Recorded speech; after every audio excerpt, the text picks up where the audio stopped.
जी बिस्मिल्लाहिर्रहमानिर्रहीम अस्सलाम वालेकुम वरहमतुल्लाहि वबरकातुहू. Good morning, good afternoon, good evening, wherever you are. This is Naeem Mushtaq here, and today we are very blessed and honored to have again Dr. Janelle Anand Saab with us from India. और doctor ਆਨੰਦ ਦੇ ਨਾਲ ਜਨਾਬ ਸਤਿ ਸ੍ਰੀ ਅਕਾਲ. ਤੇ India ਦੇ ਵਿੱਚ ਦੇਖਣ ਵਾਲੇ ਤੁਹਾਡੇ ਸਟੂਡੈਂਟਸ, ਤੁਹਾਡੇ ਕਮਿਊਨਿਟੀ ਦੇ ਲੋਕ ਦੇਖ ਰਹੇ ਨੇ, ਉਹਨਾਂ ਨੂੰ ਵੀ ਸਤਿ ਸ੍ਰੀ ਅਕਾਲ ਬਹੁਤ ਬਹੁਤ. ਤੇ ਅੱਜ ਦਾ ਇੰਟਰਵਿਊ ਪਤਾ ਨਹੀਂ ਕਿ ਤੁਹਾਡੇ ਨਾਲ ਮੈਂ ਗੱਲ ਕਰਨਾ ਤੇ ਪੰਜਾਬੀ ਸ਼ੁਰੂ ਹੋ ਜਾਂਦੀ. ਅੱਛਾ, ਤੇ ਮੈਂ ਬੇਸਿਕ ਅੱਜ ਮੈਂ ਰਿਕੁਐਸਟ ਕੀਤੀ ਸੀ ਡਾਕਟਰ ਆਨੰਦ ਦੇ ਨਾਲ ਕਿ ਅੱਜ ਕੱਲ੍ਹ ਜੋ ਕੁਝ ਦੋਨਾਂ ਮੁਲਕਾਂ 'ਚ ਹੋ ਰਿਹਾ, ਇੰਡੀਆ ਤੇ ਪਾਕਿਸਤਾਨ 'ਚ, ਤੇ ਡੈਮੋਕ੍ਰੇਸੀ ਦੇ ਅਸੀਂ ਫਰੂਟਸ ਵੀ ਦੇਖ ਰਹੇ ਹਾਂ, ਕਰਿਸ਼ਮੇ ਵੀ ਦੇਖ ਰਹੇ ਹਾਂ, ਤੇ ਡੈਮੋਕ੍ਰੇਸੀ ਭੁਗਤ ਵੀ ਰਹੇ ਹਾਂ ਅਸੀਂ. ਤੇ ਕਿਉਂਕਿ ਡਾਕਟਰ ਆਨੰਦ ਦਾ ਇੱਕ ਬੜਾ ਸ਼ਾਨਦਾਰ ਥੀਸਿਸ ਹੈ ਡੈਮੋਕ੍ਰੇਸੀ ਦੇ ਉੱਤੇ, ਕਿਤਾਬ ਵੀ ਉਹਨਾਂ ਨੇ ਲਿਖੀ ਹੈ. ਤੇ ਮੈਂ ਸੋਚਿਆ ਸੀ ਅਸੀਂ ਸਿਰਫ ਡੈਮੋਕ੍ਰੇਸੀ ਦੇ ਕਨਸੈਪਟ ਦੇ ਉੱਤੇ ਗੱਲ ਕਰਨੇ ਆ ਕਿ ਡੈਮੋਕ੍ਰੇਸੀ ਹੈ ਕੀ, ਔਰ ਬਹੁਤ ਸਾਰੇ ਮੁਲਕ ਐਸੇ ਨੇ ਜਿਨ੍ਹਾਂ ਦੇ ਵਿੱਚ ਡੈਮੋਕ੍ਰੇਸੀ ਦਾ ਅਪਗ੍ਰੇਡ ਵਰਜ਼ਨ ਆਇਆ ਹੈ, ਤੇ ਉਹ ਹਾਲਾਤ ਦੇ ਨਾਲ ਨਾਲ ਆਪਣੇ ਕਨਸੈਪਟ ਆਫ ਡੈਮੋਕ੍ਰੇਸੀ ਅਪਗ੍ਰੇਡ ਕਰਦੇ ਰਹਿੰਦੇ ਨੇ ਤਾਂ ਕਿ ਮੁਲਕ ਵੀ ਮੁਸਤਹਿਕਮ ਰਵੇ, ਆਵਾਮ ਵੀ ਖੁਸ਼ ਰਵੇ, ਤੇ ਉਹਨਾਂ ਦੇ ਕੰਟਰੀ ਦਾ ਜਿਹੜੇ ਕਹਿ ਲਓ ਜੀ ਸਿਕਿਉਰਿਟੀ ਐਂਡ ਸੇਫਟੀ ਉਹ ਵੀ ਮੇਨਟੇਨ ਰਹੇ. ਬਟ ਅਨਫੋਰਚੂਨੇਟਲੀ ਕੁਝ ਮੁਲਕ ਐਸੇ ਨੇ ਜਿਨ੍ਹਾਂ ਨੇ ਡੈਮੋਕ੍ਰੇਸੀ ਦੀ ਬੇਸਿਕਸ ਤੇ ਪੜ੍ਹ ਲਈ ਹੈ, ਮਗਰ ਉਹਦੇ 'ਚ ਫਲੈਕਸੀਬਿਲਿਟੀ ਨਹੀਂ ਹੈ ਔਰ ਅਪਗ੍ਰੇਡੇਸ਼ਨ ਨਹੀਂ ਹੈ. ਤੇ ਮੈਨੂੰ ਜਦੋਂ ਥੋੜਾ ਜਿਹਾ ਮੌਕਾ ਮਿਲਿਆ ਡਾਕਟਰ ਆਨੰਦ ਦੇ ਨਾਲ ਗੁਫ਼ਤਗੂ ਕਰਨ ਦਾ, ਤੇ ਮੈਂ ਇਹਨਾਂ ਦੇ ਜਿਹੜੇ ਆਈਡੀਆਜ਼ ਸਨ ਡੈਮੋਕ੍ਰੇਸੀ ਦੇ ਹਵਾਲੇ ਦੇ ਨਾਲ ਬੜਾ ਮੁਤਾਸਰ ਹੋਇਆ. ਤੇ ਮੇਰੀ ਖੁਆਇਸ਼ ਸੀ, ਮੈਂ ਇਹਨਾਂ ਨਾਲ ਦੁਬਾਰਾ ਦਰਖਾਸਤ ਕੀਤੀ, ਮੈਂ ਕਿ ਅਗਰ ਤੁਹਾਡਾ ਬਹੁਤ ਕੀਮਤੀ ਵਕਤ ਹੈ, ਬਹੁਤ ਬਿਜ਼ੀ ਸਕੈਜੂਲ ਹੈ, ਅਗਰ ਮੁਮਕਿਨ ਹੋ ਸਕੇ ਤੇ ਮੇਰੇ ਸੁਣਨ ਵਾਲਿਆਂ ਨੂੰ, ਤੁਹਾਡੀ ਕਮਿਊਨਿਟੀ ਦੇ ਸੁਣਨ ਵਾਲਿਆਂ ਨੂੰ ਥੋੜਾ ਜਿਹਾ ਅਸੀਂ ਆਪਣੀ ਗੁਫ਼ਤਗੂ 'ਚ ਸ਼ਰੀਕ ਕਰ ਲੈਂਦੇ ਹਾਂ ਡੈਮੋਕ੍ਰੇਸੀ ਦੇ ਹਵਾਲੇ ਨਾਲ, ਕਿ ਸ਼ਾਇਦ ਬਹੁਤ ਸਾਰੇ ਲੋਕਾਂ ਨੂੰ ਆਪਣੇ ਕਨਸੈਪਟ ਨੂੰ ਰਿਵਾਈਜ਼ ਕਰਨ ਦਾ ਮੌਕਾ ਮਿਲ ਜਾਏ. ਅਗਰ ਕੋਈ ਪੋਲੀਟੀਕਲ ਪਰਸਨੈਲਿਟੀ ਇਸ ਇੰਟਰਵਿਊ ਨੂੰ ਸੁਣ ਰਹੀ ਹੈ, ਹੋ ਸਕਦਾ ਹੈ ਆਪਣੀ ਪਾਰਟੀ ਦੇ ਵਿੱਚ ਔਰ ਆਪਣੀ ਪਾਰਟੀ ਦੀ ਜਿਹੜੀ ਪਾਲਿਸੀਜ਼ ਨੇ ਉਹਨਾਂ ਦੇ ਵਿੱਚ ਬਹੁਤ ਜ਼ਿਆਦਾ ਅਪਗ੍ਰੇਡੇਸ਼ਨ ਕਰਕੇ ਕਨਫਲਿਕਟ ਮੈਨੇਜਮੈਂਟ ਦੀ ਤਰਫ ਆਉਣ, ਤਾਂ ਕਿ ਪੋਲੀਟੀਕਲ ਹਾਰਮੋਨੀ ਕ੍ਰੀਏਟ ਕਰਕੇ ਅਸੀਂ ਸੁਸਾਇਟੀ ਨੂੰ ਵੀ ਪੀਸਫੁਲ ਰੱਖ ਸਕੀਏ ਤੇ ਕੰਟਰੀ ਟੂ ਕੰਟਰੀ ਰਿਲੇਸ਼ਨਸ਼ਿਪ ਨੂੰ ਵੀ. ਤੇ ਡਾਕਟਰ ਆਨੰਦ ਸਾਹਿਬ ਹਸਬੇ ਮਾਮੂਲ ਕਹਿਣਾ ਚਾਹੀਦਾ ਨਾ, ਐਜ਼ ਯੂਜੂਅਲ ਆਪਣੇ ਸੈਕਸੀ ਡਰੈਸ ਦੇ ਵਿੱਚ ਆਏ ਨੇ, ਪਿੱਛੇ ਲਾਲ ਰੰਗ ਦੇ ਫੁੱਲ ਵੀ ਰੱਖੇ ਹੋਏ ਨੇ, ਪਿੰਕ ਰੰਗ ਦੀ ਟਾਈ ਵੀ ਲਾਈ ਹੋਈ ਹੈ. ਤੇ ਮੇਰਾ ਅੰਦਾਜ਼ ਤੁਹਾਨੂੰ ਪਤਾ ਹੀ ਹੈ ਸਾਰਾ ਕਨਵਰਸੇਸ਼ਨਲ ਸਟਾਈਲ ਹੈ, ਇੰਟਰਵਿਊ ਮੈਨੂੰ ਕਰਨਾ ਨਹੀਂ ਆਉਂਦਾ, ਨਾ ਲੈਣਾ ਹੁੰਦਾ, ਤੇ ਮੈਂ ਹੱਸ ਮਜ਼ਾਕ ਦੇ ਨਾਲ ਹੀ ਗੱਲਾਂ ਬਾਤਾਂ 'ਚ ਹੀ ਆਪਣੇ ਮਤਲਬ ਦੀ ਗੱਲ ਮੈਂ ਪੁੱਛ ਲੈਂਦਾ. ਤੇ ਡਾਕਟਰ ਆਨੰਦ ਦੇ ਨਾਲ ਗੱਲ ਕਰਨ ਦਾ ਮੈਨੂੰ ਇਸ ਲਈ ਮਜ਼ਾ ਆਉਂਦਾ ਹੈ ਕਿ ਇਹਨਾਂ ਦੀ ਗੁਫ਼ਤਗੂ 'ਚ ਅਪਣਾਈਅਤ ਬਹੁਤ ਹੈ, ਤੇ ਇਹਨਾਂ ਦੀ ਗੁਫ਼ਤਗੂ 'ਚ ਇੱਕ ਬਰਾਦਰਾਨਾ ਗੁਫ਼ਤਗੂ, ਯਾਨੀ ਕਿ ਬਰਾਦਰਾਨਾ ਟੱਚ ਵੀ ਹੈ ਤੇ ਵੱਡੇ ਭਰਾ ਦਾ ਟੱਚ ਵੀ ਹੈ. ਵੱਡਾ ਭਰਾ ਮੈਂ ਅਦਬਨ ਇਸ ਲਈ ਨਹੀਂ ਕਹਿੰਦਾ ਕਿ ਕੋਈ ਦੁਸ਼ਮਣ ਇਹਨਾਂ ਨੂੰ ਬਜ਼ੁਰਗ ਨਾ ਸਮਝਣਾ ਸ਼ੁਰੂ ਕਰ ਦੇ. ਅੱਜ ਕੱਲ੍ਹ ਵੈਸੇ ਵੀ ਲੋਡ ਸ਼ੇਡਿੰਗ ਨਾਲ ਬਾਲ ਸਫੈਦ ਹੋ ਜਾਂਦੇ ਨੇ. ਤੇ ਮੈਂ ਜ਼ਿਆਦਾ ਗੱਲ ਨਹੀਂ ਕਰਾਂਗਾ. Doctor Sahib welcome to the show. ਤੁਸੀਂ ਇਹ ਦੱਸੋ ਕਿ ਡੈਮੋਕ੍ਰੇਸੀ ਦੇ ਉੱਤੇ ਤੁਹਾਡਾ ਕੀ ਕੰਮ ਹੈ? ਮੈਂ ਚਾਹੁੰਦਾ ਜੋ ਮੈਨੂੰ ਪਤਾ ਉਹ ਦੁਬਾਰਾ ਤੁਸੀਂ ਆਪਣੇ ਸਾਡੇ ਆਡੀਅנס ਨੂੰ ਵੀ ਦੱਸੋ. ਡਾਕਟਰ ਸਾਹਿਬ, ਸਭ ਤੋਂ ਪਹਿਲਾਂ ਤਾਂ ਬਹੁਤ ਬਹੁਤ ਧੰਨਵਾਦ ਤੁਹਾਡਾ, ਸ਼ੁਕਰੀਆ ਕਿ ਤੁਸੀਂ ਮੈਨੂੰ ਸਾਰੇ ਆਪਣੇ ਜਿਹੜੇ ਸਰੋਤੇ ਹੈਗੇ ਆ ਉਹਨਾਂ ਦੇ ਮੁਖਾਤਿਬ ਕੀਤਾ ਹੈਗਾ. ਤੇ ਬਾਕੀ ਜਿਸ ਤਰ੍ਹਾਂ ਡੈਮੋਕ੍ਰੇਸੀ ਦੀ ਗੱਲ ਆਪਾਂ ਕਰ ਰਹੇ ਹਾਂ, ਜੀ, ਆਪਾਂ ਐਕਚੁਅਲੀ ਚਾਹੇ ਫਿਲੋਸਫਰ ਹੋਈਏ, ਚਾਹੇ ਆਪਾਂ ਆਰਡੀਨਰੀ ਲੋਕ ਹੈਗੇ ਆ, ਆਪਾਂ ਸਾਰੇ ਹੀ ਇੱਕ ਤਰ੍ਹਾਂ ਨਾਲ ਭੁਗਤ ਭੋਗੀ ਆ. ਮਤਲਬ ਵੀ ਮੈਂ ਬਲਕਿ ਕਹਾਂਗਾ ਕਿ ਅੱਜ ਕੱਲ੍ਹ ਸਾਡੇ ਸਿਸਟਮ ਦੇ ਵਿੱਚ ਦੋ ਹੀ ਕਿਸਮ ਦੇ ਲੋਕ ਨੇ. ਇੱਕ ਪਾਸੇ ਸਿਸਟਮ ਹੈ ਵਿਚ ਇਜ਼ ਵੈਰੀ ਪਾਵਰਫੁਲ, ਔਰ ਦੂਸਰੇ ਪਾਸੇ ਜਿਹੜੇ ਲੋਕ ਨੇ ਉਹ ਵਿਕਟਿਮਸ ਨੇ. ਚਾਹੇ ਅਸੀਂ ਇਹ ਕਹਿੰਦੇ ਹਾਂ ਕਿ democracy means power to the people, right, government of the people, for the people, by the people, ਜਿਵੇਂ ਆਮ ਅਸੀਂ ਕਲਿਸ਼ ਜਿਸ ਤਰ੍ਹਾਂ ਅਸੀਂ ਯੂਜ਼ ਕਰਦੇ ਹਾਂ, ਠੀਕ ਹੈ. ਲੇਕਿਨ ਜੋ ਸੱਚ ਹੈ, ਜੋ ਰਿਐਲਿਟੀ ਹੈ, ਉਹ ਇਸ ਤੋਂ ਕੋਹਾਂ ਦੂਰ ਹੈ. ਕਿਉਂਕਿ ਇਸ ਤਰ੍ਹਾਂ ਜਿਸ ਤਰ੍ਹਾਂ ਆਪਾਂ ਵੋਟ ਨੂੰ ਆਪਾਂ ਬੜੀ ਪਾਵਰ ਮੰਨਦੇ ਹਾਂ, ਠੀਕ ਹੈ ਨਾ। ਲੇਕਿਨ ਜਦੋਂ ਅਸੀਂ ਵੋਟ ਦੇਤੀ ਤਾਂ ਵੋਟ ਦੇਣ ਤੋਂ ਬਾਅਦ ਅਸੀਂ ਐਬਸੋਲੂਟਲੀ ਪਾਵਰਲੈਸ ਹੋ ਜਾਂਦੇ। ਸਾਡੀ ਅਹਿਮੀਅਤ ਖਤਮ ਹੋ ਜਾਂਦੀ ਵੋਟ ਦੇਣ ਤੋਂ ਬਾਅਦ। ਵੋਟ ਤੋਂ ਬਾਅਦ ਜਿਹੜਾ ਬੰਦਾ ਵੋਟ ਲੈ ਗਿਆ ਸਾਡੀ, ਹਾਂਜੀ, ਹੀ ਬਿਕਮਸ ਇੱਕ ਤਾਂ ਇਹ ਗੱਲ ਹੈ। ਹਾਂ, ਦੂਸਰੀ ਗੱਲ ਇਹ ਹੈਗੀ ਹੈ ਕਿ ਵੋਟ ਲੈ ਬੇਸ਼ੱਕ ਉਹ ਇੱਕ ਅਸੀਂ ਉਹਨੂੰ ਇਹ ਕਹਿੰਦੇ ਕਿ ਇਲੈਕਟਿਡ ਰਿਪਰੈਜ਼ੈਂਟੇਟਿਵਸ ਨੇ ਲੋਕਾਂ ਦੇ, ਲੇਕਿਨ ਜੋ ਸਿਚੁਏਸ਼ਨਸ ਹੁਣ ਇਸ ਵੇਲੇ ਡਿਵੈਲਪ ਹੋ ਰਹੀਆਂ ਨੇ ਇੰਡੀਆ 'ਚ ਵੀ ਬਾਹਰ ਵੀ, ਲੋਕਾਂ ਦੇ ਇਹ ਰਿਪਰੈਜ਼ੈਂਟੇਟਿਵ ਸਿਰਫ ਦਿਖਾਵੇ ਦੇ ਹੁੰਦੇ ਆ। ਮਤਲਬ ਵੋਟਾਂ ਲੈਣੀਆਂ ਨੇ, ਲੋਕਾਂ ਦਾ ਜ਼ਿਕਰ ਕਰਨਾ ਹੈ, ਲੋਕਾਂ ਦੀਆਂ ਵੋਟਾਂ ਵੀ ਲੈ ਲਈਆਂ, ਉਸ ਤੋਂ ਬਾਅਦ ਜਿੱਤ ਗਏ ਇਲੈਕਸ਼ਨ, ਠੀਕ ਹੈ ਨਾ। ਹੁਣ ਉਸ ਤੋਂ ਬਾਅਦ ਕੁਐਸਚਨ ਇਹ ਹੈ ਕਿ ਉਹ ਰਿਪਰੈਜ਼ੈਂਟ ਕਿਹਨੂੰ ਕਰਦੇ ਆ, ਲੋਕਾਂ ਨੂੰ ਕਰਦੇ ਆ। ਆਈ ਡਿਸਐਗਰੀ। ਉਹ ਰਿਪਰੈਜ਼ੈਂਟ ਕਰਦੇ ਆ ਆਪਦੀ ਪੋਲੀਟੀਕਲ ਪਾਰਟੀ ਨੂੰ, ਆਪਣੀ ਹਾਈ ਕਮਾਂਡ ਨੂੰ ਕਰਦੇ ਆ। ਉਹ ਹਾਈ ਕਮਾਂਡ ਇੱਕ ਜਿਹੜਾ ਇਹ ਮੈਂ ਸਮਝਦਾ ਇਹ ਨਵਾਂ ਕਨਸੈਪਟ ਹੈਗਾ, ਯਾਨੀ ਲੋਕਾਂ ਦੇ ਔਰ ਰਿਪਰੈਜ਼ੈਂਟੇਟਿਵਸ ਦੇ ਵਿਚਕਾਰ ਇੱਕ ਇਹ ਪਰਦਾ ਹੈ ਹਾਈ ਕਮਾਂਡ ਦਾ, ਜੋ who decides the matters for you. ਮਤਲਬ ਇਹ ਨਹੀਂ ਹੈ ਕਿ ਲੋਕਾਂ ਦੀ ਕੀ ਵਿਲ ਹੈ, ਲੋਕਾਂ ਦੀਆਂ ਕੀ ਲੋੜਾਂ ਨੇ, ਇਹਨਾਂ ਚੀਜ਼ਾਂ ਦੇ ਬਾਰੇ ਚਿੰਤਾ ਨਹੀਂ ਹੁੰਦੀ। ਵੰਸ ਦਾ ਮੈਨ ਇਜ਼ ਇਨ ਪਾਵਰ, ਔਰ ਉਸ ਤੋਂ ਬਾਅਦ ਉਹਦੀ ਚਿੰਤਾ ਕੀ ਹੁੰਦੀ ਹੈ ਕਿ ਉਹਨੇ ਪਹਿਲਾਂ ਹੀ ਪਲਾਨ ਬਣਾ ਕੇ ਰੱਖੇ ਹੁੰਦੇ ਆ ਵੀ ਅਗਰ ਮੈਂ ਜਿੱਤ ਗਿਆ ਤਾਂ ਮੈਂ ਆਹ ਕੰਮ ਕਰਨੇ ਆ। ਔਰ ਡਾਕਟਰ ਸਾਹਿਬ ਤੁਸੀਂ ਜਿੱਥੇ ਮਰਜ਼ੀ ਦੇਖ ਲਓ, ਇਹ ਨਹੀਂ ਹੈ ਕਿ ਇਹ ਕੰਟਰੀ ਜਾਂ ਉਹ ਕੰਟਰੀ, ਗੋ ਐਨੀਵੇਅਰ, ਜਿਹੜੇ ਇਹ ਇਲੈਕਟਿਡ ਰਿਪਰੈਜ਼ੈਂਟੇਟਿਵਸ ਹੁੰਦੇ ਆ, ਇਹਨਾਂ ਦਾ ਮੇਜਰ ਕੰਮ ਕੀ ਹੁੰਦਾ, ਅਸੀਂ ਆਪਦੇ ਕਿਹੜੇ ਕੰਮ ਕਰਨੇ ਆ, ਕਿੱਥੇ ਕਿੱਥੇ ਬੇਈਮਾਨੀ ਕਰਨੀ ਹੈ। Power means money. ਜੇ ਪਾਵਰ ਹੁੰਦਾ ਤੁਸੀਂ ਪੈਸਾ ਨਹੀਂ ਇਕੱਠਾ ਕਰ ਸਕਦੇ, ਫਿਰ ਤੁਸੀਂ ਇਲੈਕਸ਼ਨ ਤੇ ਕਿੱਥੋਂ ਲਾਓਗੇ, ਠੀਕ ਹੈ ਨਾ। Election, power.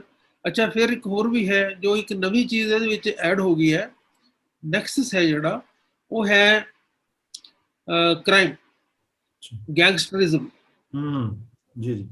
ਸੋ ਇਹ ਸਾਰੀਆਂ ਚੀਜ਼ਾਂ ਮਿਲ ਕੇ ਮੈਂ ਸਮਝਦਾ ਕਿ ਜਿਹੜੀ ਅਸੀਂ ਵੋਕਸ ਪਾਪੂਲਾਈ ਦੀ ਗੱਲ ਕਰਦੇ ਆ, ਜਾਂ ਅਸੀਂ ਇਹ ਕਹਿੰਦੇ ਆ ਕਿ power to the people, actually democracy ਕੀ ਹੈ, grab the power from the people and then use it for yourself and forget the people, dump them in the dustbin. So this type of developments are taking place everywhere. ਔਰ ਇਹਦੇ ਚ ਜਿਹੜਾ ਤੁਸੀਂ invisible, ਮੈਂ ਕਹਿ ਸਕਦਾ ਜਿਹੜੀ high command ਹੈ ਉਹਨੂੰ ਅਸੀਂ ਇਨਵਿਜ਼ੀਬਲ ਪਾਵਰ ਦਾ ਨਾਮ ਵੀ ਦੇ ਸਕਦੇ ਹਾਂ, ਜਿਹੜੀ ਨਜ਼ਰ ਤੇ ਨਹੀਂ ਆਉਂਦੀ ਮਗਰ ਪੋਲੀਟੀਕਲ ਪਾਰਟੀਜ਼ ਨੂੰ ਫਰੰਟ ਤੇ ਰੱਖ ਕੇ ਪਬਲਿਕ ਦੇ ਨਾਲ ਇੰਟਰੈਕਸ਼ਨ ਕਰਵਾ ਕੇ ਤੇ ਬੈਕ ਐਂਡ ਤੇ ਖੁਫੀਆ ਹੁੰਦੀ। ਉਹ ਇਕਨੋਮਿਕਲ ਪਾਵਰ ਵੀ ਹੋ ਸਕਦੀ ਹੈ, वो मिलिट्री पावर भी हो सकती है, वो कोई एलीट क्लास भी हो सकती है जिन्होंने सब ਨੂੰ यूज करना ਹੁੰਦਾ ਹੈ।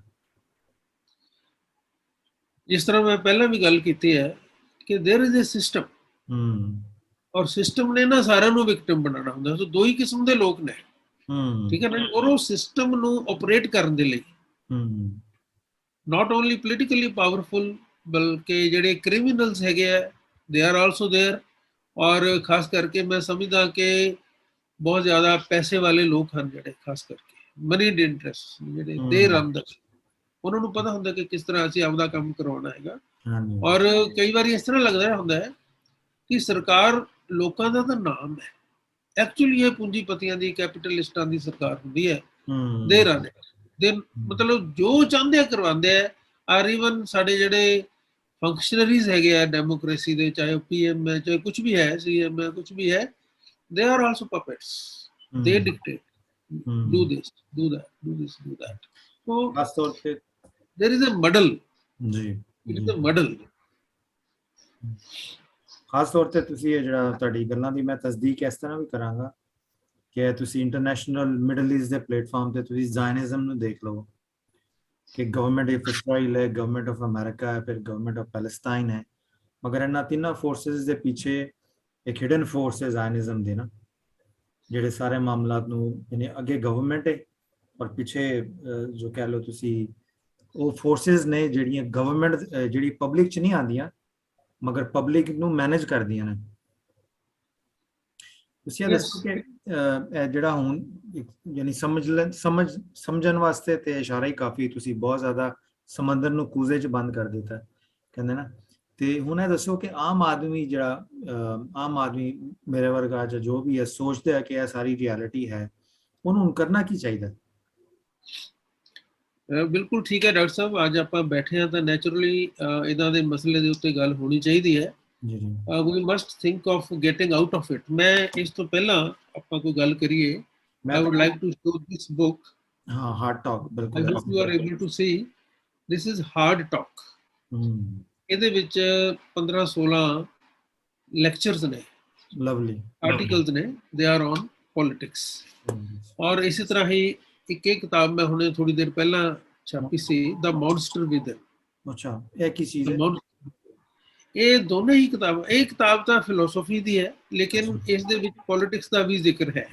ਜਿਸ ਤਰ੍ਹਾਂ ਦੀ ਪੋਲਿਟਿਕਸ ਆਪਾਂ ਦੇਖ ਰਹੇ ਹਾਂ, ਠੀਕ ਹੈ, ਆਈ ਕਾਲ ਇਟ ਮੌਨਸਟਰ ਪੋਲਿਟਿਕਸ। ਅੱਛਾ, ਠੀਕ ਹੈ, ਮੌਨਸਟਰ ਪੋਲਿਟਿਕਸ। ਲਵਲੀ।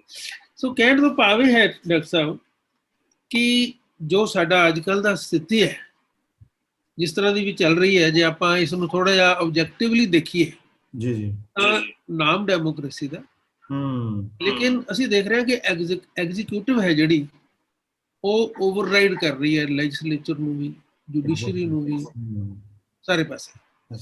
ਔਰ ਦੂਸਰਾ ਜਿਹੜਾ ਐਸਪੈਕਟ ਹੈ ਸਰਕਾਰ ਦਾ, ਜਿਹਦੇ ਸਿਰ ਤੇ ਸਰਕਾਰਾਂ ਚੱਲ ਰਹੀਆਂ ਨੇ ਜਾਂ ਜਿਹਨੂੰ ਮੈਨੇਜ ਕੀਤਾ ਜਾ ਰਿਹਾ ਹੈ, that is media. Paid media मतलब ये सारे पासे मतलब है। इस तरह ही एक होर बड़ा नवी डेवलपमेंट है to sustain the people in power. ਜਿਹੜੀ ਪਹਿਲਾਂ ਡੈਮੋਕ੍ਰੇਸੀ ਦੇ ਵਿੱਚ ਮੇਰਾ ਖਿਆਲ ਹੈ ਜਿਨ੍ਹਾਂ ਨੇ ਡੈਮੋਕ੍ਰੇਸੀ ਦਾ ਕਨਸੈਪਟ ਘੜਿਆ ਉਹਨਾਂ ਨੇ ਕਦੇ ਸੋਚਿਆ ਵੀ ਨਹੀਂ ਹੋਣਾ this is a new development. That is why I say कि we should think of post-democratic times. We should go beyond democracy now. Now, what I was saying is कि media है, paid media, तानु कोई खबर ही नहीं देगा, और there is international disinformation campaign चल रही है, की करोगे उसका? ऐसे ही, ठीक है ना जी? और खतरनाक चीजें हैं, troll armies. I hope you understand this.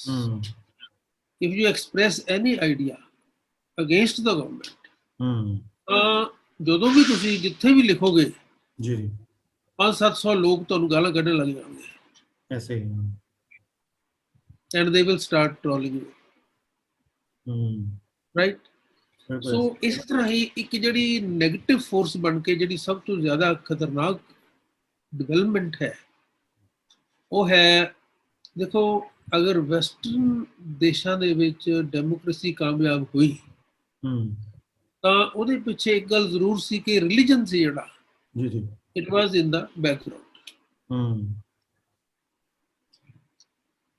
Sunday ਨੂੰ ਮਾਸ ਤੇ ਜਾਣਾ, ਦੈਟਸ ਆਲ। ਹਾਂਜੀ, ਠੀਕ ਹੈ ਨਾ। ਸੋ ਲੇਕਿਨ ਜੋ ਅੱਜ ਕੱਲ ਦੇ ਐਡਮਿਨਿਸਟ੍ਰੇਟਰ ਨੇ ਇਹਨਾਂ ਨੂੰ ਪਤਾ ਹੈ ਕਿ ਰਿਲੀਜਨ ਦੇ ਵਿੱਚ ਬੜੀ ਪਾਵਰ ਹੈ, ਲੋਕਾਂ ਨੂੰ ਇਕੱਠੇ ਕਰਨ ਦੀ ਵੀ ਔਰ ਲੋਕਾਂ ਨੂੰ ਡਿਵਾਈਡ ਕਰਨ ਦੀ ਵੀ। So I call it religioneering. Wow. Religioneering. So ਇਸ ਤਰ੍ਹਾਂ ਮਤਲਬ ਹੈਗਾ ਕਿ ਔਰ then ਇੱਕ ਹੋਰ ਚੀਜ਼ ਤੁਸੀਂ ਦੇਖੋਗੇ, ਭਾਸ਼ਾ ਬੜੀ ਮਿੱਠੀ ਹੋਏਗੀ ਔਰ ਭਾਸ਼ਾ ਦੇ ਵਿੱਚ ਡੈਮੋਕ੍ਰੇਸੀ ਦਾ ਜ਼ਿਕਰ ਹੋਏਗਾ। ਡੈਮੋਕ੍ਰੇਸੀ ਨੂੰ ਲੈ ਕੇ ਆਉਣ ਵਾਲੇ ਜਿਹੜੇ ਬੜੇ ਬੜੇ ਚਿਹਰੇ ਹੈ ਉਹਨਾਂ ਦੀਆਂ ਤਸਵੀਰਾਂ, ਉਹਨਾਂ ਦੇ ਬਰਥਡੇ ਮਨਾਏ ਜਾਣਗੇ, ਲੇਕਿਨ ਟੌਕਸਿਸਿਟੀ ਹੈ ਜਿਹੜੀ, ਜ਼ਹਿਰ ਜਿਹੜਾ ਹੈ ਬਲੱਡ ਦੇ ਵਿੱਚ, ਉਹ ਫੈਲਾਇਆ ਜਾਏ ਉਹਦਾ।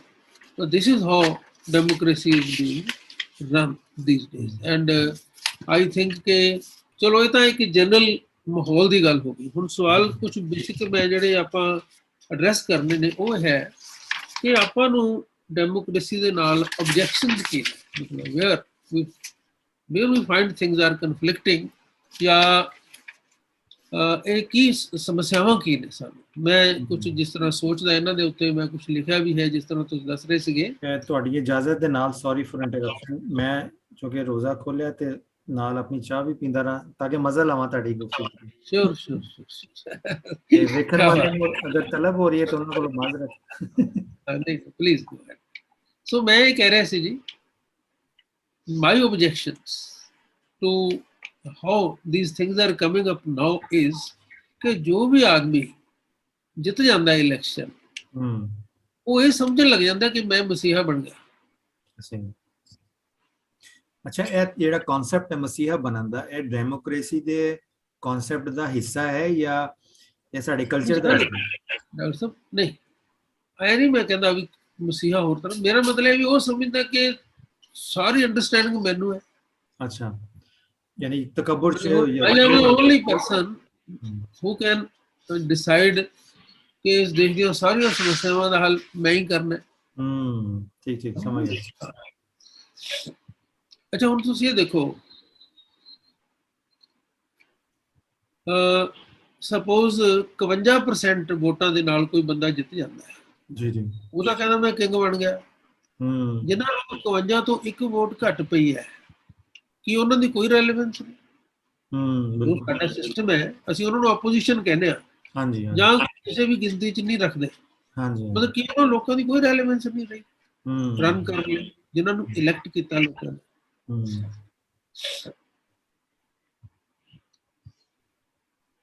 ਔਰ ਹੁੰਦਾ ਕੀ ਹੈ ਕਿ ਆਪੋਜੀਸ਼ਨ ਦੇ ਜਿਹੜੇ ਲੋਕ ਨੇ 5 ਸਾਲ ਇਹਨਾਂ ਲਈ ਕੋਈ ਜੌਬ ਨਹੀਂ ਹੁੰਦੀ।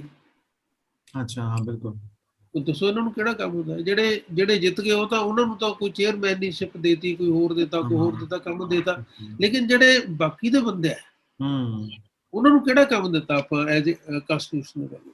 ਅਸੀਂ ਉਹਨਾਂ ਦੇ ਖਿਲਾਫ ਮੁਕੱਦਮੇ ਖੋਲ ਦਿੰਦੇ ਆ, ਉਹਨਾਂ ਨੂੰ ਅੰਦਰ ਉਹ ਸਿਰਫ ਇਸ ਲਈ ਪੇ ਕੀਤਾ ਜਾਂਦਾ ਉਹਨਾਂ ਨੂੰ ਵੀ ਉਹ ਸਰਕਾਰ ਦੇ ਖਿਲਾਫ ਡੰਡਾ ਚੁੱਕੀ ਰੱਖਣ ਔਰ ਕੁਰਸੀ ਨੂੰ ਹੱਥ ਪਾਈ ਰੱਖਣ ਹਰ ਵੇਲੇ, ਔਰ ਕੁਰਸੀ ਨੂੰ ਹਿਲਾਉਂਦੇ ਰਹਿਣ, ਝਟਕੇ ਦਿੰਦੇ ਰਹਿਣ ਹਰ ਵੇਲੇ, ਕੰਮ ਨਾ ਕਰਨ ਦੇਣ।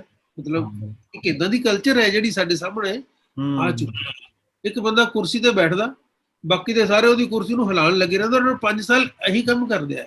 ਡਾਕਟਰ ਸਾਹਿਬ, ਮਤਲਬ am I not right in asking ਕਿ ਇਹਨਾਂ ਲੋਕਾਂ ਨੂੰ ਇਸ ਲਈ ਭਰਤੀ ਕੀਤਾ ਗਿਆ, ਕਿ ਉਹਨਾਂ ਲੋਕਾਂ ਨੂੰ ਇਸ ਲਈ ਇਲੈਕਟ ਕੀਤਾ ਗਿਆ ਕਿ 5 ਸਾਲ ਇਹੀ ਕੰਮ ਕਰਦੇ ਰਹਿਣ ਕਿ ਸਰਕਾਰ ਨੇ ਢਾਉਣਾ, ਇਹਨਾਂ ਨੂੰ ਥੱਲੇ ਸੁੱਟਣਾ ਹੈ? ਫਿਰ ਉਹ then you see horse trading ਚੱਲਦੀ ਹੈ, MLA ਖਰੀਦ ਲੈ, MP ਖਰੀਦ ਲੈ, this is a common sight everywhere, ਠੀਕ ਹੈ ਨਾ? ਸੋ ਮੈਂ ਸਮਝਦਾ ਕਿ ਹੁਣ ਇਹੋ ਜਿਹੇ ਹਾਲਾਤ ਜਦੋਂ ਨੇ, these are rotten state of affairs, rotten।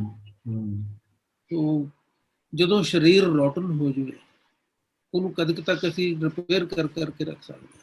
ਤੋ ਮੈਂ ਜਿਸ ਗੱਲ ਵੱਲ ਚੱਲ ਰਿਹਾ ਉਹ ਇਹੀ ਹੈ ਕਿ ਡੈਮੋਕ੍ਰੇਸੀ ਨੀਡਸ ਟੋਟਲ ਓਵਰਹਾਲ।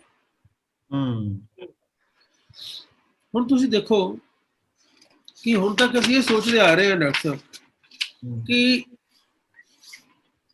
ਇੱਕ ਜਿਹੜੀ ਡੈਮੋਕ੍ਰੇਸੀ ਦਾ ਜੋ ਕਨਸੈਪਟ ਚੱਲਿਆ ਆ ਰਿਹਾ 500 ਸਾਲਾਂ ਤੋਂ, ਉਹ ਹੈ ਕਿ ਇੱਕ ਪਾਰਟੀ ਰਾਜ ਕਰੇਗੀ, ਦੂਸਰੀ ਆਪੋਜੀਸ਼ਨ 'ਚ ਬੈਠੇਗੀ। ਮੈਂ ਇਸਨੂੰ ਬੇਸਿਕਲੀ ਕੁਐਸਚਨ ਕਰਦਾ, ਵਾਈ ਆਪੋਜੀਸ਼ਨ? Why opposition? मतलब अपोजिशन क्यों करनी है लोग भी? मतलब अगर कोई पार्टी कम कर रही है और कुछ बंदे इसलिए बैठे ने भी कुछ भी करना होता उन्होंने अपोजिशन करने, दिस इज नॉनसेंस और वेरी नेगेटिव टाइप ऑफ मैं समझदा कि एक अजम्पशन हैगी है भी तुसी अपोज ही करना हैगा और पार्टियां करदियां भी ने। तुसी चंगा काम कर लो तां भी तुहाडे अगेंस्ट ने, माड़ा कर लो तां भी अगेंस्ट ने। और ਅਸੀਂ ਟੀਵੀ ਦੇ ਉੱਤੇ ਡਿਬੇਟ ਦੇਖਦੇ ਆ, ਟਵੀਟ ਦੇ ਉੱਤੇ ਹੁੰਦਾ ਹੈ ਕਿ ਇੱਕ ਇਸ ਪਾਰਟੀ ਦਾ ਬੰਦਾ ਬਿਠਾ ਲਿਆ, ਇੱਕ ਉਸ ਦਾ ਬਿਠਾ ਲਿਆ, ਕੁਝ। ਔਰ ਤੁਸੀਂ ਦੇਖੋ ਡਿਬੇਟ ਦਾ ਫਾਇਦਾ ਕੀ ਹੈ? ਜੇ ਕਿਸੇ ਨੇ ਆਪਣੀ ਰਾਏ ਨਹੀਂ ਬਦਲਣੀ, ਉਹ ਆਪਣੀ ਪੱਕੀ ਰਾਏ ਬਣਾ ਕੇ ਆਏ ਹੁੰਦੇ ਨੇ, ਆਪਣੀ ਆਪਣੀ ਭਾਸ਼ਾ ਬੋਲੀ ਜਾਂਦੇ, ਕਿਸੇ ਦੀ ਕੋਈ ਗੱਲ ਨਹੀਂ ਸੁਣਦਾ। these are debates which are going on. Flexibility नहीं है, nobody wants to listen to anybody। ਗੱਲਾਂ ਕਰਦੇ ਆ, ਮਤਲਬ ਟਾਈਮ ਪੂਰਾ ਕਰਕੇ ਸਭ ਚਲੇ ਜਾਂਦੇ ਆ। ਤਾਂ ਮੈਂ ਇਹਨਾਂ ਗੱਲਾਂ ਦੇ ਉੱਤੇ ਹੀ ਵਿਚਾਰ ਚਰਚਾ ਜਿਹੜੀ ਕਰਨੀ ਸੀ ਜਾਂ ਕੁਛ ਇਹਦੇ ਬਾਰੇ ਮੈਂ ਸੋਚਿਆ ਸੀ ਕਿ ਇਸ ਕਨਸੈਪਟ ਦੇ ਵਿੱਚੋਂ ਬਾਹਰ ਆਉਣ ਲਈ ਸਾਨੂੰ ਇਹ ਸੋਚਣਾ ਪਏਗਾ ਕਿ ਬਜਾਏ ਇਸ ਦੇ ਕਿ ਅਸੀਂ ਸਾਡੀ ਜਿਹੜੀ ਡੈਮੋਕ੍ਰੇਸੀ ਹੈ ਉਹਨੂੰ ਅਸੀਂ ਇਹ ਸੋਚੀਏ ਕਿ it is a arena of confrontation, ਕਿਉਂਕਿ ਇਸ ਵੇਲੇ ਤਾਂ ਇਸ ਤਰ੍ਹਾਂ ਹੀ ਹੈ। ਤੁਸੀਂ ਦੇਖੋ ਉਹ ਨਹੀਂ ਕੰਟਰੀ ਕੁਝ ਲੋਕ ਆਪਸ ਵਿੱਚ ਗੁੱਤਮ ਗੁੱਤਾ ਨੇ ਲੜੀ ਜਾ ਰਹੇ। ਸੋ ਇਨਸਟੈਡ ਆਫ ਕਨਫਰੰਟੇਸ਼ਨ ਇਸ ਨੂੰ ਕੰਸੈਂਸਸ ਦੇ ਨਾਲ ਕਿਉਂ ਨਹੀਂ ਰਨ ਕੀਤਾ ਜਾਂਦਾ ਸਰਕਾਰ ਨੂੰ? My basic thrust of argument is this ਕਿ ਅਸੀਂ ਰਲ ਮਿਲ ਕੇ ਕਿਉਂ ਨਹੀਂ ਚਲਾ ਸਕਦੇ? ਹੁਣ ਸਪੋਜ਼ 200 ਬੰਦਾ ਇਲੈਕਟ ਹੋ ਗਿਆ, ਉਹਨਾਂ ਦੇ ਵਿੱਚੋਂ 100 ਬੰਦੇ ਗਵਰਨਮੈਂਟ ਦੇ ਆ, ਮੇਜਰ ਪਾਰਟੀ ਦੇ, 101 ਉਹਨਾਂ ਦੇ ਆ, 80 ਪਾਰਟੀ ਦੂਸਰੀ ਦੀ ਪਾਰਟੀ ਦੇ ਆ, ਠੀਕ ਹੈ ਨਾ। ਹੁਣ ਅਸੀਂ ਉਹਨਾਂ 80 ਬੰਦਿਆਂ ਨੂੰ ਇਹ ਕੰਮ ਦਿੰਦੇ ਆ ਕਿ ਭਾਈ ਤੁਸੀਂ ਆਪੋਜੀਸ਼ਨ ਕਰਨੀ ਹੈ, ਅਸੀਂ ਉਹਨਾਂ ਨੂੰ ਇੱਕ ਨੈਗੇਟਿਵ ਕੰਮ ਤੇ ਲਾਤਾ, ਆਪੋਜੀਸ਼ਨ ਨੂੰ ਚੰਗਾ ਕਰੋ ਮਾੜਾ ਕਰੋ ਬੋਲੀ ਚਲੋ, ਰਾਈਟ। ਮੇਰਾ ਥਾਟ ਇਹ ਕਹਿ ਰਿਹਾ ਕਿ ਬਜਾਏ ਇਸ ਦੇ ਕਿ ਆਪਾਂ ਇਸ ਤਰ੍ਹਾਂ ਚੱਲੀਏ, ਇਸ ਨੂੰ ਵੀ need an overhaul in the conceptual change ਦੀ ਮੈਂ ਗੱਲ ਕਰ ਰਿਹਾ। ਔਰ ਮੈਂ ਸੋਚਦਾ ਕਿ ਸਾਨੂੰ ਇਹ ਸਾਰੀ ਸਟੋਰੀ ਕੰਸੈਂਸਸ ਦੇ ਨਾਲ ਚਲਾਉਣੀ ਚਾਹੀਦੀ ਹੈ।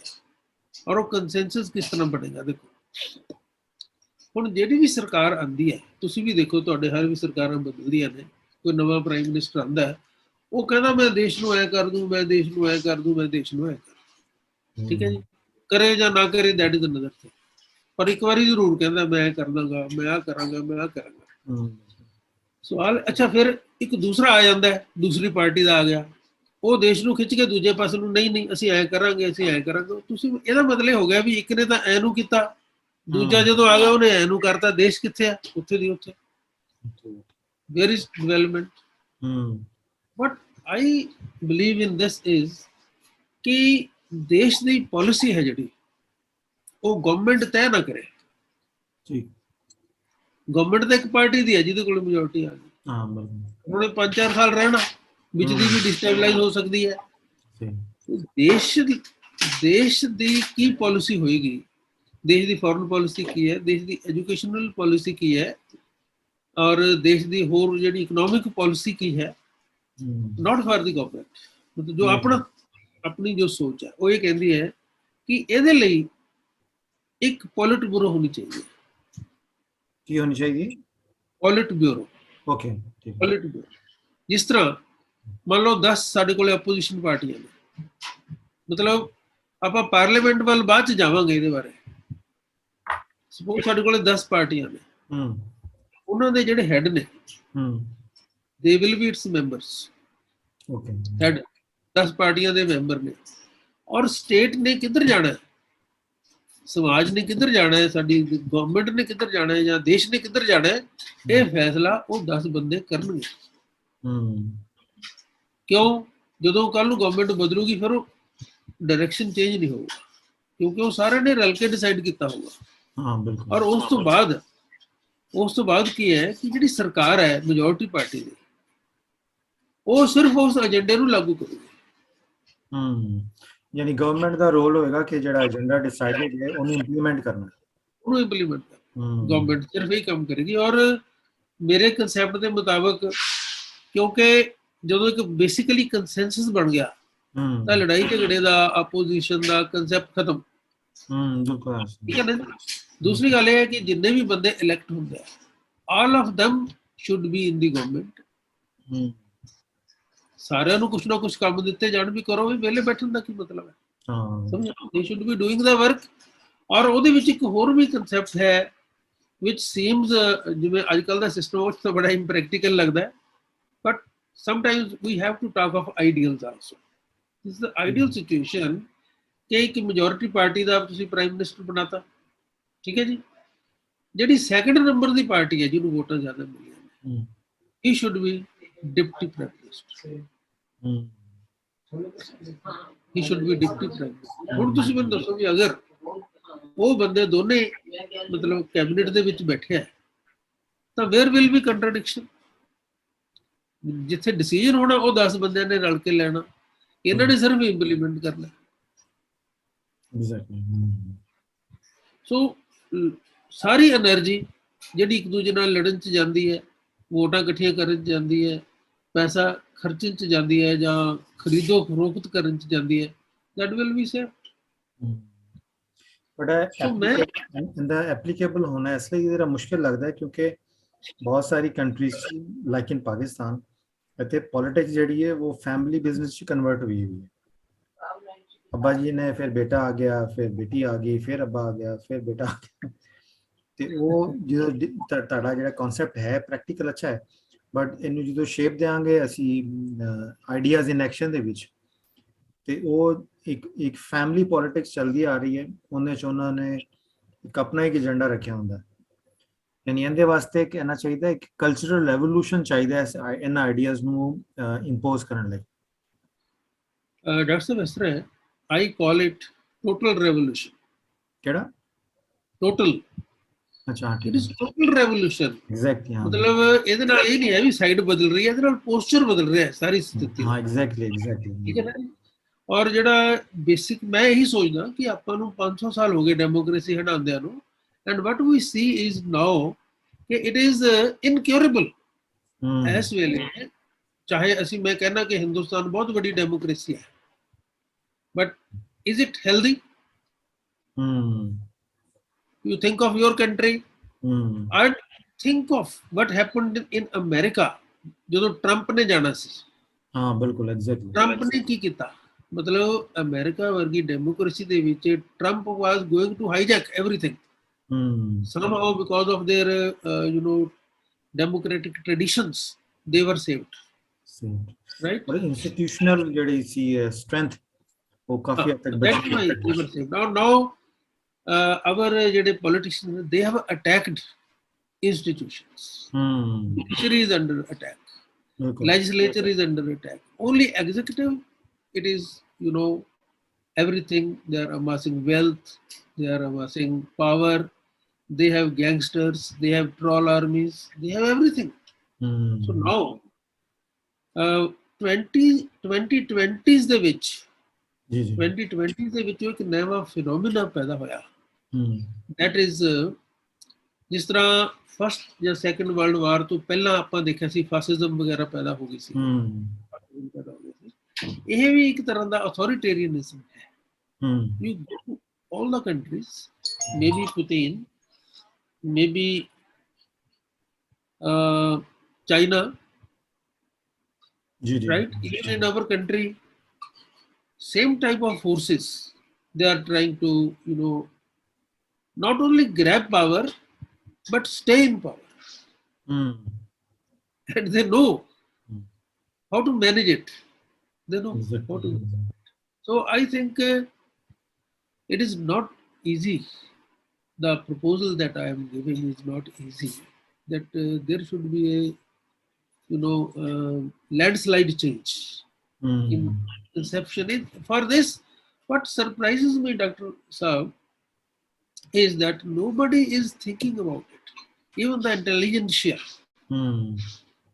They are trying to analyze democracy, they are trying to analyze gangsterism, they are trying to analyze what is happening, but nobody is coming up with a suitable, solid alternative.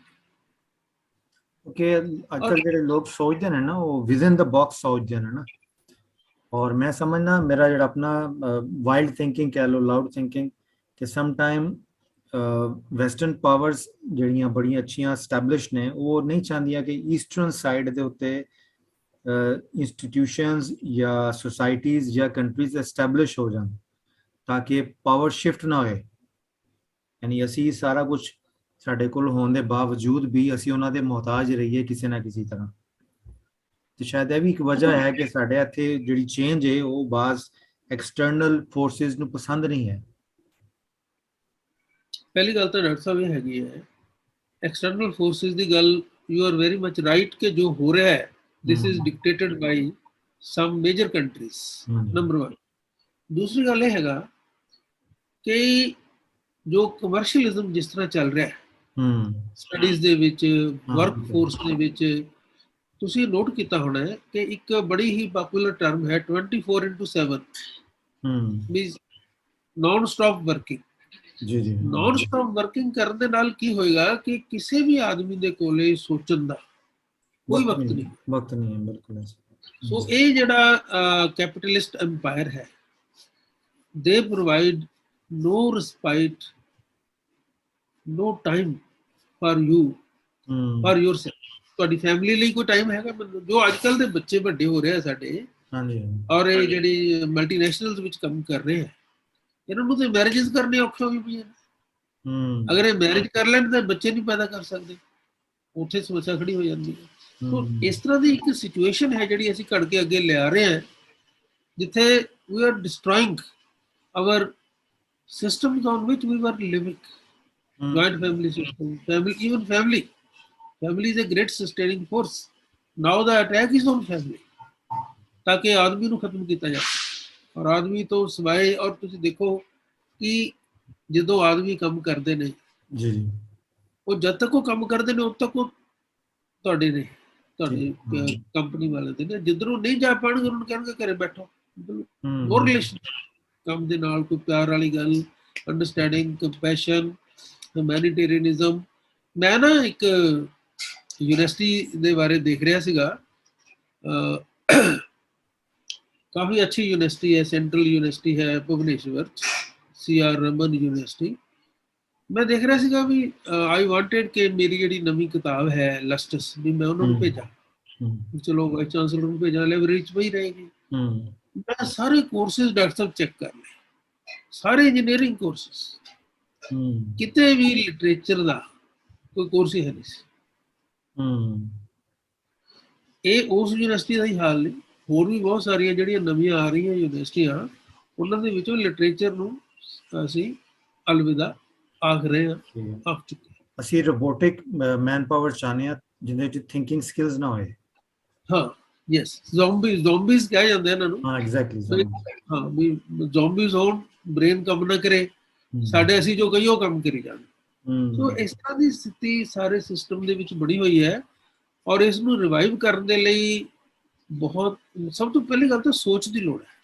ਔਰ ਮੈਂ ਹੀ ਕਹਿ ਰਿਹਾ ਤੁਹਾਨੂੰ, ਸੋਚ ਹੀ ਮਿਸਿੰਗ ਹੈ, ਸੋਚ missing ਹੈ।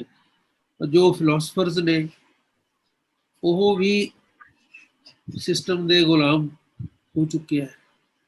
ਉਹ ਸਿਸਟਮ ਨੂੰ ਸਸਟੇਨ ਕਰਨ ਵਾਲੀਆਂ ਗੱਲਾਂ ਦੇ ਬਾਰੇ ਸੋਚਦੇ ਆ, ਉਹ ਇਹ ਨਹੀਂ ਸੋਚਦੇ ਕਿ ਅਸੀਂ ਸਿਸਟਮ ਨੂੰ ਇਸ ਤਰੀਕੇ ਨਾਲ ਬਦਲੀਏ। It should be pro people, pro man, pro humanity, pro brotherhood. ਇਸ ਤਰ੍ਹਾਂ ਦੀ ਸੋਚ ਵਿਚਾਰ ਹੈ ਜਿਹੜੀ ਘਟ ਗਈ ਹੈ। ਐਗਜ਼ੈਕਟਲੀ। ਔਰ ਸਾਡੇ 'ਚ ਜਿਹੜਾ ਕੋਈ ਬੰਦਾ ਸੋਚਣ ਸਮਝਣ ਵਾਲਾ ਪੈਦਾ ਹੋ ਜਾਏ ਨਾ, ਤੇ ਉਹ ਸਰਵਾਈਵਲ ਮੋਡ 'ਚੋਂ ਹੀ ਨਹੀਂ ਨਿਕਲਦਾ। ਸੋਸਾਇਟੀ ਦਾ ਹਾਲ ਕਰ ਦਿੱਤਾ ਹੈ ਕਿ ਮੈਂ ਮੰਥ ਐਂਡ ਦੇ ਉੱਤੇ ਬਿੱਲ ਕਿਸ ਤਰ੍ਹਾਂ ਦੇਣੇ ਨੇ, ਕਿਰਾਇਆ ਕਿਸ ਤਰ੍ਹਾਂ ਦੇਣਾ ਹੈ, ਬੱਚੇ ਕਿਸ ਤਰ੍ਹਾਂ ਪਾਲਣੇ ਨੇ। ਇਹਨਾਂ ਚੀਜ਼ਾਂ ਦੇ ਅੰਦਰ ਇੰਨਾ ਖੁੱਭ ਗਿਆ ਵਿਚਾਰਾ ਕਿ ਉਹਦੇ ਅੰਦਰ ਜੋ ਕ੍ਰੀਏਟੀਵਿਟੀ ਔਰ ਕਹਿੰਦੇ ਨਾ ਸਲਾਹੀਅਤ ਹੈ, ਉਹ ਬੜਾ ਮੁਸ਼ਕਿਲ ਹੋ ਗਿਆ। ਔਰ ਨਵੇਂ ਕਿਸੇ ਫਿਲਾਸਫੀ ਨੂੰ ਜਨਮ ਦੇਣਾ, ਇਹ ਵੀ ਆਪਣੇ ਆਪ ਦੇ ਵਿੱਚ ਇੱਕ ਬਹੁਤ ਵੱਡਾ ਚੈਲੰਜ ਹੈ। ਮੈਂ ਸਮਝਦਾ ਕਿ ਆਪਾਂ ਜਿਹੜੀਆਂ ਗੱਲਾਂ ਅੱਜ ਕਰ ਰਹੇ ਹਾਂ, ਜੀ, ਹੋ ਸਕਦਾ ਹੈ ਕੁਛ ਇੰਟੈਲੈਕਚੁਅਲਸ ਜਿਹੜੇ ਹਨ, ਅਗਰ ਉਹ ਸੁਣ ਰਹੇ ਹੋਣਗੇ ਤਾਂ ਉਹ ਜ਼ਰੂਰ ਸੋਚਣ ਕਿ democracy is not the last thing ਨਹੀਂ ਹੈ, ਇਸ ਤੋਂ ਅੱਗੇ ਵੀ ਕੁਝ ਹੋ ਸਕਦਾ ਹੈ। ਔਰ ਅੱਜ ਅਗਰ ਇਹ ਠੀਕ ਤਰ੍ਹਾਂ ਨਾਲ ਕੰਮ ਨਹੀਂ ਕਰੇਗੀ, ਨਹੀਂ ਕਰ ਰਹੀ, ਔਰ ਇਸ ਨੂੰ ਮਿਸ ਹੈਂਡਲ ਕੀਤਾ ਜਾ ਰਿਹਾ ਹੈ, ਮਿਸ ਮੈਨੇਜ ਕੀਤਾ ਜਾ ਰਿਹਾ ਹੈ, ਤਾਂ ਨੈਚੁਰਲੀ ਵਾਂਟ ਸਮ ਅਦਰ ਐਕਸਪੈਰੀਮੈਂਟ। ਔਰ ਇਸ ਦਾ ਇੱਕ ਇਹ ਰਿਜ਼ਲਟ ਬਿਲਕੁਲ ਨਾ ਕੱਢਿਆ ਜਾਵੇ ਕਿ ਜਿਹੜੇ ਐਡਮਿਨਿਸਟ੍ਰੇਟਰ ਹੁੰਦੇ ਆ ਉਹਦਾ ਚਾਹੁੰਦੇ ਹੁੰਦੇ ਨੇ ਵੀ ਕਨਸਟੀਟਿਊਸ਼ਨ ਨੂੰ ਬਦਲ ਦਿੱਤਾ ਜਾਵੇ ਆਪਣੇ ਹਿਸਾਬ ਨਾਲ, ਕਿਉਂਕਿ ਉਹਨਾਂ ਨੇ ਆਪਣੇ ਹਿਸਾਬ ਨਾਲ ਕੰਮ ਕਰਵਾ ਲੈਣਾ ਹੁੰਦਾ ਹੈ। ਆਪਦੇ ਬੰਦੇ ਬੈਠੇ ਹੁੰਦੇ ਨੇ, ਬਟ ਮੈਂ ਸਮਝਦਾ ਕਿ ਸਮਾਜ ਦੇ ਵਿੱਚੋਂ ਹੀ ਵੌਇਸਿਸ ਨੇ ਜਿਹੜੀਆਂ ਉਹ ਉੱਠਣੀਆਂ ਚਾਹੀਦੀਆਂ ਨੇ। ਕੋਈ ਤਖਤਾ ਪਲਟਣ ਦੀ ਲੋੜ ਨਹੀਂ ਹੈ। The thing is to correct the situation. ਇਹ ਸੋਚ ਦੇ ਨਾਲ ਬਦਲੇਗਾ ਕੰਮ, ਚੰਗੀ ਸੋਚ ਹੋਏਗੀ ਤੇ ਅੱਛੇ ਖਿਆਲਾਤ ਹੋਣਗੇ, naturally we will find some change which I will call it post democracy stage. This is what I say. Original democracy ਵੀ ਕਿਸੇ ਨੇ ਸੋਚੀ ਹੋਏਗੀ ਨਾ, ਉਸ ਟਾਈਮ ਤੇ ਉਹਨੇ ਵੀ ਸੋਚੀ ਹੋਏਗੀ ਤੇ ਉਹ ਅੱਗੇ ਰਿਵਾਜ ਪਾ ਗਈ। ਤੇ ਇਸ ਟਾਈਮ ਤੇ ਵੀ ਕੁਝ ਅੱਜ ਦੇ ਬੰਦੇ ਸੋਚਣਗੇ तो आगे चल के इंसानियत की बेहतरी लिए कोई नया मॉडल क्रिएट हो जाएगा। बेसिकली डेमोक्रेसी तो है ना process of implementation for the development of Mankind. अगर उनके कोई नशेबो फराज है ने, कोई अप्स एंड डाउन्स है ने, कोई डेंट पे हुए ने, क्रैक्स ने, तो ठीक किए जा सकते हैं। इंसान को कुर्बान तो नहीं करना डेमोक्रेसी के उत्ते ना। बेसिकली डेमोक्रेसी सर्विस लिए है इंसान दे। By and large ਜੇ ਆਪਾਂ ਦੇਖੀਏ ਡਾਕਟਰ ਸਾਹਿਬ ਤਾਂ it is a better system than all others. ਜੀ ओलिगार्की है, मोनार्की है, इन्हें सारे तो बढ़िया है, फ्यूडलिज्म है, लेकिन डेमोक्रेसी ਦੇ ਵਿੱਚ we have democratic feudalism।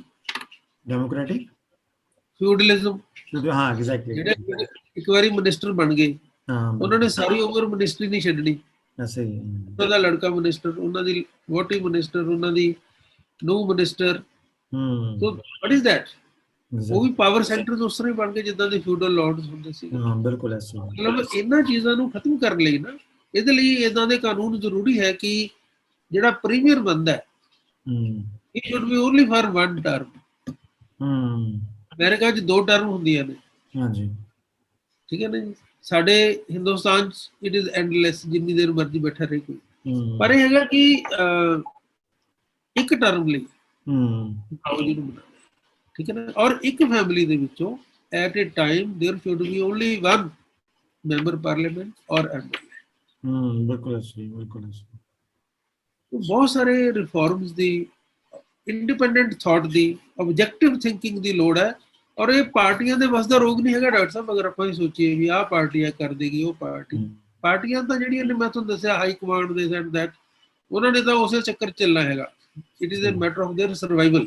ਹਾਂ ਬਿਲਕੁਲ। ਇਹਨਾਂ ਨੂੰ ਤੇ ਇੰਟੈਲੈਕਚੁਅਲਸ ਨੇ ਜਿਹੜੇ only they can address these issues, ਜਾਂ ਸੋਸ਼ਲ ਸਾਇੰਟਿਸਟ ਜਿਹੜੇ ਪਰ ਮੇਰੇ ਖਿਆਲ ਬਿਹਤਰੀਨ ਪਲੇਟਫਾਰਮ ਫॉर ਇਹਨਾਂ ਥਾਟ ਪ੍ਰੋਸੈਸ ਲਈ ਯੂਨੀਵਰਸਿਟੀਜ਼ ਨੇ, ਕਰਿਕੂਲਮ ਔਰ ਯੂਨੀਵਰਸਿਟੀਜ਼ ਜਿੱਥੇ ਨਏ ਯੂਥ ਜਨਰੇਟ ਹੋਏ।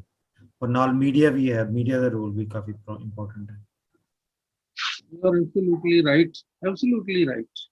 ਯੂਨੀਵਰਸਿਟੀਜ਼ ਨੇ ਜਿਹੜੀਆਂ ਦੇ ਸ਼ੁੱਡ ਇਨੀਸ਼ੀਏਟ ਅ ਡਾਇਲੌਗ ਕਰਕੇ ਜਿਹੜੇ ਪੋਲਿਟਿਕਸ ਜਾਂ ਪੋਲੀਟੀਕਲ ਸਾਇੰਸ ਦੇ ਡਿਪਾਰਟਮੈਂਟਸ ਨੇ, right, they should think how we can overcome this degradation, overall degradation in political system।